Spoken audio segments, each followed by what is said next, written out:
Mystery कहानी अजनबी आवाज। यह कहानी एक छोटे से गांव की है जहां हर चीज शांति से चलती थी। गांव के लोग एक दूसरे को अच्छे से जानते थे और आपस में मिलजुल कर रहते थे। लेकिन इस शांति में एक दिन ऐसा तूफान आया जिसने सभी की नींद उड़ा दी। यह कहानी एक युवक राजू की है जो इस रहस्यमय घटना का हिस्सा बन गया। राजू गांव के एक साधारण परिवार का था और उसने अपने जीवन का अधिकांश समय खेती में बिताया था। वह बहुत मेहनती और ईमानदार था, लेकिन उसकी जिंदगी में एक बात बहुत अजीब थी। वह अक्सर रात को सोते समय एक अजनबी आवाज सुनता था जो उसके कमरे के पास से आती थी। यह आवाज हमेशा एक ही समय पर सुनाई देती, जैसे किसी की बातें कर रहे हों। राजू ने कई बार इसे अनसुना करने की कोशिश की, लेकिन वह आवाज उसे चैन से सोने नहीं देती थी। एक रात राजू ने फैसला किया कि वह इस रहस्यमय आवाज का पता लगाएगा। उसने सोने से पहले अपने कमरे की सारी खिड़कियां और दरवाजे बंद कर दिए और बत्तियां बुझा दीं। जैसे ही रात का सन्नाटा गहरा हुआ, वह आवाज फिर से सुनाई दी। यह आवाज उसके कमरे के बाहर से आ रही थी। आवाज कुछ ऐसी थी जैसे कोई किसी को धीरे धीरे समझा रहा हो। राजू चुपके से कमरे से बाहर निकला और आवाज की दिशा की ओर बढ़ने लगा।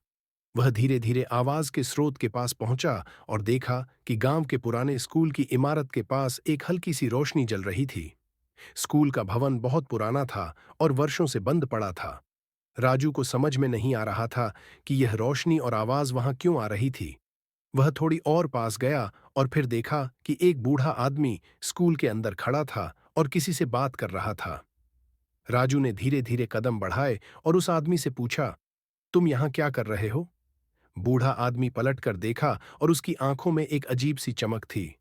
वह बोला, तुम यहां क्यों आए हो? यह तुम्हारा काम नहीं है। तुम वापस घर जाओ। राजू ने जिद करते हुए कहा, मुझे पता करना है कि आप कौन हैं और यहां क्या कर रहे हैं। बूढ़ा आदमी कुछ देर चुप रहा और फिर बोला, ठीक है, मैं तुम्हें बताता हूं। मैं यहां इस स्कूल की देखरेख करने आता हूं। यह स्कूल वर्षों पहले एक बड़े हादसे का शिकार हुआ था।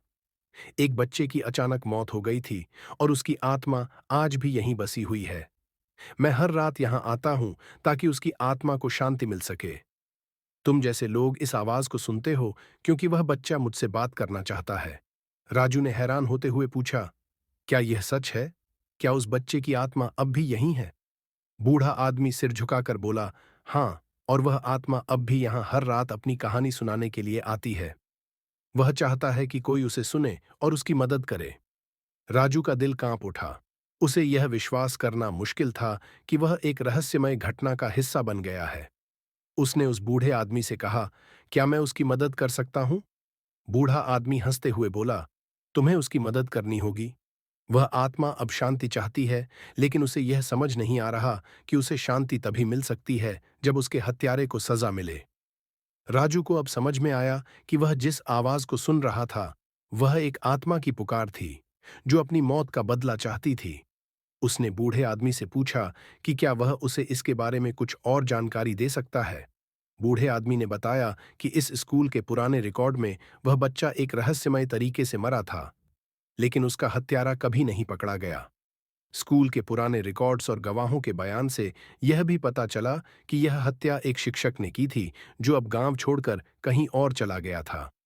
राजू ने इस रहस्य को सुलझाने का प्रण लिया। उसने गांव के बुजुर्गों से पूछताछ की और धीरे धीरे उस शिक्षक का नाम और स्थान पता किया। वह उस शिक्षक के पास गया और उससे पूछा कि क्या उसने उस बच्चे की हत्या की थी। पहले तो वह शिक्षक इनकार करता रहा, लेकिन फिर राजू ने उसे सच्चाई बताई और दबाव डाला। अंत में शिक्षक ने स्वीकार किया कि वह बच्चा उससे डरकर भागा था और उसने उसे मार दिया था।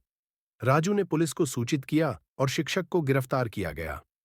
उस रात जब सब कुछ साफ हो गया, राजू को फिर से वही आवाज सुनाई दी, लेकिन इस बार वह आवाज शांत और संतुष्ट थी। राजू जानता था कि अब वह बच्चा शांति से अपनी यात्रा पर निकल चुका था। इस घटना के बाद राजू ने कभी भी उस रहस्यमय आवाज को नहीं सुना। गांव में शांति लौट आई थी और राजू को यह एहसास हुआ कि कभी-कभी हमारे आसपास की अजीब घटनाएं केवल एक रहस्य नहीं, बल्कि एक बड़ी सच्चाई की ओर इशारा करती हैं।